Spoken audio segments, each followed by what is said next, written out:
how I met Randy was he was living behind my mother, over the fence.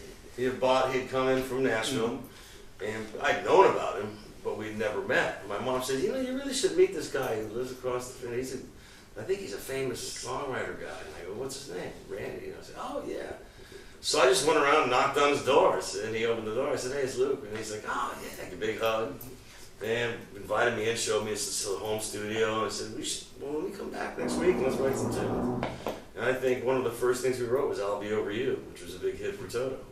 Then we started writing for other people, and then our connection, I dragged him into the Toto thing, and we worked together on some outside projects. I worked with him, and we just have an instant rapport. I've written with a lot of different people, but he's certainly one of my very favorite cats in the whole world to hang with, man. He's an old dear friend of mine. We've had a lot of great successes. I think the world of him. Okay.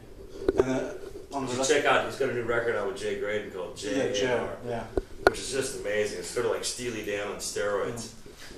There's some great writing in there. Yeah, like it's not necessarily like commercial stuff you'd hear on the radio, but it's amazing musicians, and it's just those two guys play everything. Very clever stuff, great lyrics too. Randy's a great lyricist as well, which is one of the harder aspects of writing songs.